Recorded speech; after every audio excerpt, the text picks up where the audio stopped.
Hi, welcome all of you.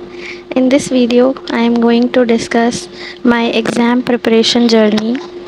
This video is not about how to clear this certain exam or what type of study material you should use.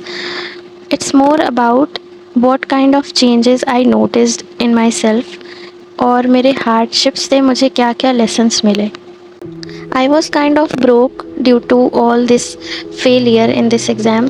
लंबे समय तक I was not able to understand कि सब लोग कहते हैं कि किसी को अगर कोई चीज़ होती है तो उसके पीछे कोई ना कोई अच्छा रीज़न होता है, कुछ अच्छा छिपा होता है, पर इसके पीछे क्या अच्छा रीज़न है मैं कैसे निकालूं. मुझे नहीं पता चल पा रहा था कि ऐसा क्या मुझे इससे सीखने को मिला है. बट फिर धीरे धीरे करके जैसे अपने सिचुएशंस पे रिफ़्लेक्ट करने की कोशिश की, मैं बहुत सारी चीज़ें सीखती गई. और इस पर्टिकुलर जर्नी पे भी मेरे पास 5 रिफ्लेक्टिव क्वेश्चंस हैं. ये बताना चाहती हूँ कि मेरा पर्सपेक्टिव चेंज हो गया है इसको लेके, और अब शायद मैं अपने आप को एक फेलियर कंसीडर नहीं करती हूँ.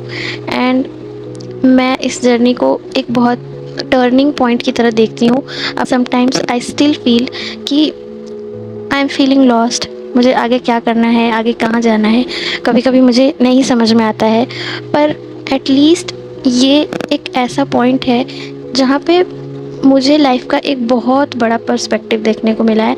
मैं लाइफ को एक बिगर पिक्चर की तरह देखना शुरू कर दिया है मैंने अब. तो ये फ़ेज़ मेरी लाइफ का बहुत इम्पॉर्टेंट फ़ेज़ था. तो मैं बताती हूँ वो 5 रिफ्लेक्टिव क्वेश्चंस.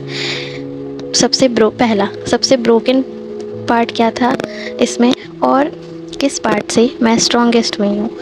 तो honestly self confidence, self esteem, self love एकदम ज़ीरो हो गया था मेरे अंदर. लेकिन ये इतना बड़ा ऐसा टाइम होता है ना कि आपको फिर से वही चीज़ पढ़ना है, फिर से कोई रिज़ल्ट नहीं आ रहा है, तो फिर लगता है कि मेरे अंदर कुछ कमी है. और कुछ क्या, मेरे अंदर ही बहुत सारी कमी है, इसी वजह से मेरे साथ ये सब हो रहा है. तो ये सबसे एकदम ब्रोकन पार्ट था कि लाइफ में कभी भी मुझे इतना डीमोटिवेटेड फ़ील नहीं हुआ है, कभी भी मेरा सेल्फ़ कॉन्फिडेंस इतना लो नहीं हुआ है किसी चीज़ को लेके जितना इस एग्ज़ाम में हुआ है.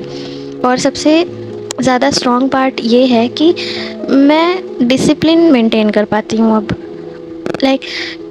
जब आपको पता है कि आपको सुबह उठना है, फिर से आपको वही चीज़ें पढ़नी है, फिर से आपको वही चीज़ें रिवाइज़ करनी है, तो आपके अंदर ना एक डिसिप्लिन मेंटेन होता जाता है कि अगर नहीं करेंगे ये काम, अगर कोई गोल है वहाँ तक पहुँचना है, तो ये रूटीन फॉलो करना ही पड़ेगा. और मुझे ये 2 चीज़ें लगती हैं कि मेरा सबसे ज़्यादा जो घटिया पॉइंट था ये यही था कि मेरा सेल्फ़ कॉन्फिडेंस एकदम ख़राब हो गया था. मुझे ये भी नहीं लगता था कि मैं कुछ छोटा से छोटा काम भी कर सकती हूँ. तो इस एग्ज़ाम में ना हम बहुत सारी चीज़ें पढ़ते हैं, हम बहुत सारी आइडियोलॉजी पढ़ते हैं. जो पढ़ा था उसको अपने लाइफ में इनकॉर्पोरेट करने की कोशिश की. मैंने ये सोचा कि मेरी मम्मी हमेशा समझाती थी कि देखो, तुमने जो भी पढ़ा है ना वो कभी भी वेस्ट नहीं जाएगा. तुमको ऐसा लगता है कि तुम्हारा इतना टाइम चला गया है, लेकिन वो आगे कहीं ना कहीं यूज़ ज़रूर होगा. Deep down I also knew that कि ये वेस्ट नहीं हुआ है, बट मेरा माइंड उस टाइम पे ये मानने को तैयार ही नहीं था कि इसमें अच्छा क्या है इस चीज़ में. और मैंने धीरे धीरे सारे पॉइंट्स जुटाए और फिर मुझे समझ में आया कि मैं जो इंसान मैं 3-4 साल पहले थी, मैं उससे बहुत ज़्यादा इवॉल्व कर चुकी हूँ अभी. और कभी कभी पीछे देखने के बाद अभी खुद पे बहुत अच्छा भी लगता है कि मैं इतनी चेंज कैसे हुई. देखो, मैंने अपने जर्नल डायरी में भी लिख के रखा है, it made me humble, it made me a better human being. और सबसे अच्छा पॉइंट पता है क्या है, इस फेज़ ने ना मुझे अपने इनर चाइल्ड से जोड़ा है. क्योंकि पता है, एक दिन मैं पढ़ते पढ़ते इतना मेरा दिमाग ख़राब हो गया था. मैंने अपनी एक छोटी सी डायरी उठाई, मेरे पास उस समय क्रेयॉन कलर्स थे, वो मैंने उठाया और मेरे मन में जो भी आता गया ना मैं वो बनाती गई. और उस दिन मुझे याद है, मैंने शायद 4-5 पेज कुछ ऐसे छोटे छोटे ड्राइंग्स बनाए होंगे. इट वॉज बट उसके बाद से मुझे इतना अच्छा फ़ील हुआ. फिर मैंने सोचा कि अब मैं हफ्ते में एक बार पेंटिंग्स ज़रूर बनाऊंगी. और फिर ऐसे करते करते you you will not believe me, मैं इतनी अच्छी पेंटिंग्स बनाने लगी. और जब मैं वो बनाने लगी, मुझे एक तो मेरी पेंटिंग अच्छी हो गई, इस बात की मुझे बहुत खुशी थी. और दूसरा कि मैं पता नहीं कितने दिन पहले से मैंने पेंटिंग्स बनानी छोड़ दी थी और मैंने बहुत सालों बाद अपने कलर्स और अपना पेपर उठाया। I was feeling so good at that moment. तो फिर मुझे ये रियलाइज़ हुआ कि यार ये तो कितना अच्छा हुआ, शायद अगर मैं इतनी फ्रस्ट्रेट नहीं होती तो कभी भी मैं अपने इनर चाइल्ड से कनेक्ट नहीं हो पाती। what was my darkest phase and what was the realization? So my darkest phase was when I failed and I blamed myself for everything. I used to attach my self-worth with my result. मेरे दिमाग में ऐसा कितने बार आया होगा कि अगर मेरा रिज़ल्ट अच्छा आता है तो ही मैंने कुछ पढ़ाई की है, तो ही मेरी मेहनत कहलाएगी, अदरवाइज़ इट्स ज़ीरो। और ऐसा नहीं होता है। कभी कभी कोई इंसान बहुत ज़्यादा मेहनत करता है पर उसका रिज़ल्ट उसको इंस्टेंटली नहीं मिलता है। वो मेरे अंदर सेल्फ वर्थ इश्यूज़ हो रहे थे, उसको टैकल करना शुरू किया तो मुझे समझ में आया कि मैं अभी जैसी भी हूँ ना, आई एम एनफ। और शायद ये फ़ेज़ यही दिखाना चाहता था मुझे कि मेरी जो वर्थ है ना वो किसी एक्सटर्नल चीज़ पे डिपेंडेंट नहीं है, कि अगर मेरा रिज़ल्ट अच्छा आता है तो I am good person, I am doing hard work और मैं अच्छी चीज़ें कर रही हूँ, और अगर मेरा रिज़ल्ट उसमें नहीं आता, मेरा सिलेक्शन नहीं होता है तो मैं बहुत बेकार हूँ, मेरे अंदर कोई भी अच्छी चीज़ें नहीं हैं, अच्छी क्वालिटीज़ नहीं है और मैं कुछ भी नहीं कर सकती हूँ। ऐसे नहीं है। तो मैंने ये बात बहुत बाद में रियलाइज़ करी कि मे बी आई एम, जो मेरा पैशन है वो ना वो ईगो ड्रिवन हो रहा है अब, कि मुझे इसमें सफलता चाहिए ही। ऑल्दो ये हमारा गोल होना चाहिए कि इसमें सिलेक्शन होगा, इसमें सिलेक्शन लेना है, ऐसा होना चाहिए। बट जब हम अपना सेल्फ वर्थ किसी एक्सटर्नल चीज़ से ज़्यादा ही कनेक्ट करने लगते हैं, उसी टाइम वो हमें तोड़ता है। उसी टाइम हम अपना पावर उस चीज़ के हाथ में दे देते हैं और फिर वो डिसाइड करता है कि हम कॉन्फिडेंट रहेंगे आगे भी किसी सिचुएशन में या नहीं। It was the biggest realization of this phase. फिर चौथा है, what if I would have cleared before, have I learn something new. And मैं सच्ची बताना चाहती हूँ, I wanted to be an early achiever because okay that's a different story, I will cover in my next video.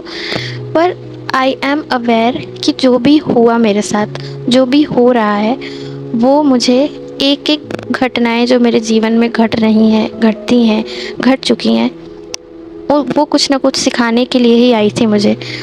और जब से मैंने ये बात समझना शुरू किया है, मुझे खुद पर बहुत गर्व होता है और तब से मेरा मेंटल हेल्थ भी अच्छा होने लगा है। जब से मुझे ये समझ आया है कि हर एक सिचुएशन से ना मुझे अलग अलग लेसन्स मिले हैं और मैं सब कलेक्ट करके रखती हूँ। मैं फिर अगर उस टाइप की फिर सिचुएशन आती है ना तो मैं सोचती हूँ कि ऐसा पिछली बार भी हुआ था तो अभी ये नहीं करना है। तो I am living that moment कि अपनी गलतियों से सीखो, उसे रिपीट मत करो और फिर उसे भूल जाओ। इतना गिल्ट भी मत लो कि मेरे से ऐसी गलती हो गई है, अब क्या करना है, अब तो मेरा पूरा जीवन बर्बाद हो गया है। नो, अगर शायद ये फेज़ नहीं आता मेरी लाइफ में तो मैं इस माइंडसेट को नहीं समझ पाती कि अब एकदम जब इंसान अपने रॉक बॉटम को हिट करता है या फिर अपने लाइफ में कभी स्ट्रगल कर रहा होता है तो उसको खुद से खड़ा कैसे होना है, शायद मैं ये नहीं सीख पाती। एंड और भी मैंने कुछ लिखा है। I have seen many people who do not go through the same kind of problems or who are early achievers and they generally do not understand these psychological problems. Yeah, you must have seen it कि जिनको अपनी life में, अब मुझे कोई देखो उनसे problem नहीं है कि जिनको अपनी लाइफ में सब कुछ मिलता गया है, उनके अपने अच्छे कर्म होंगे और डेफिनेटली दे डिज़र्व्ड इट। पर कभी कभी ऐसा होता है कि जिसको सब कुछ टाइम पर मिलता जाता है वो कभी भी इस चीज़ को नहीं समझ पाते हैं कि अगर दूसरा भी उनके सेम फील्ड से आ रहा है और उसको वो चीज़ नहीं मिल रही है तो वो सारा ब्लेम ना इंसान पे थोपने लगते हैं कि मे बी इसने पढ़ाई नहीं की होगी, मे बी ऐसा इसका माइंडसेट अच्छा नहीं होगा, इसमें ही कुछ प्रॉब्लम है इसलिए उसका सिलेक्शन नहीं हो रहा है। ये किसी भी फील्ड में हो सकता है, ठीक है, पढ़ाई में ही नहीं, किसी भी चीज़ में। तो अगर आपने अपने लाइफ में हार्डशिप्स नहीं देखे हैं तो आप में एम्पैथी नहीं रह जाएगी, आप शायद उस लेवल पे दूसरों की प्रॉब्लम्स कभी नहीं समझ पाओगे। सो आई एम हैप्पी कि अगर मैंने ये चीज़ें देखी है तो मैं दूसरों की प्रॉब्लम्स भी समझ पाती हूँ कि हमेशा इंसान की गलती नहीं होती है, कभी कभी उसका टाइम ख़राब चल रहा होता है.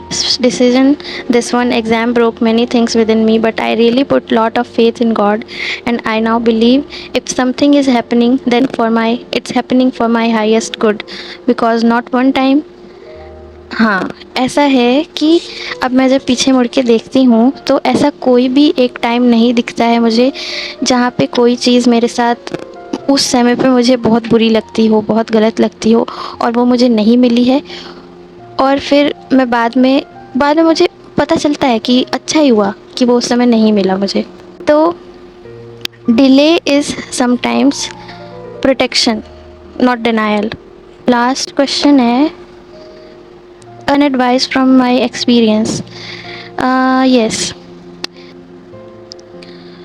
I have not cleared this exam. तो मैं दूसरों को ये नहीं बता सकती हूँ कि एग्ज़ाम कैसे क्लियर करना है, but I definitely want to say one thing कि आप जो भी कर रहे हो, आप चाहे किसी एग्ज़ाम की प्रिपरेशन कर रहे हो, आप चाहे किसी तरह का जॉब कर रहे हो, कोई भी कभी भी अपनी वर्ड्स को किसी भी दूसरे चीज़ों से अटैच करके अपनी वैल्यू नहीं कैलकुलेट करनी चाहिए कि मुझे ये आता है तो मैं अच्छी हूँ, नहीं तो मैं बेकार हूँ.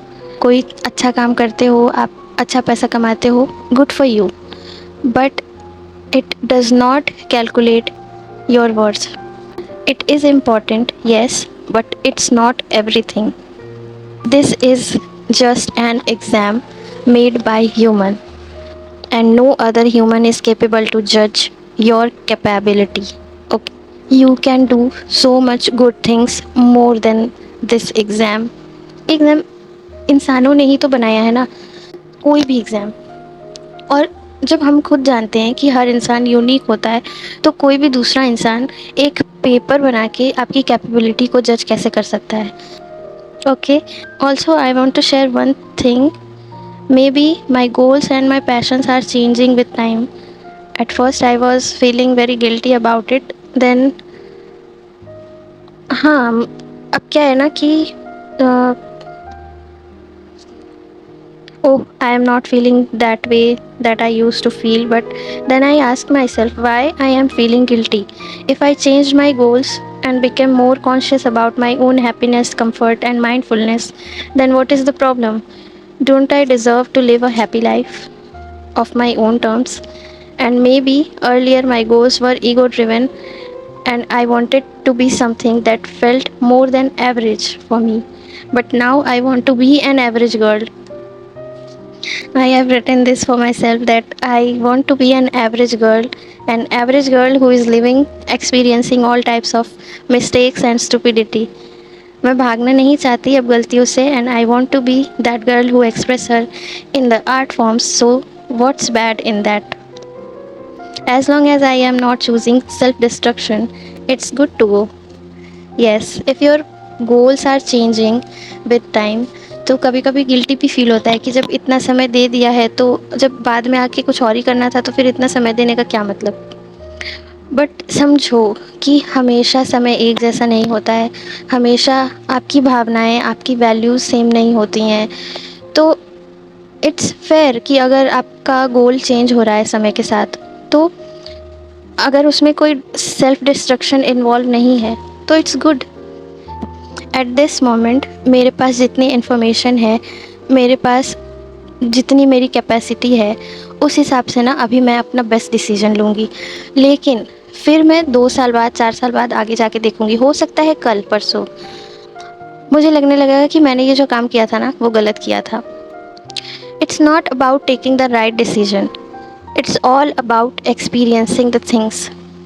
जो भी जीवन में घटित हो रहा है उससे उससे एक्सपीरियंस करके आप क्या सीख रहे हो, ये मैटर करता है. और ये सीखने में मुझे बहुत टाइम लग गया है.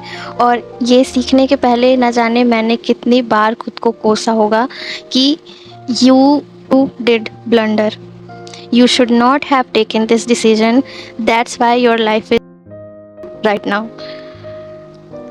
तो अगर आपको भी ऐसा लगता है, do not think like that. Human mind है, वो हमेशा हमें सेफ रखने की कोशिश करता है. But life is not about one thing.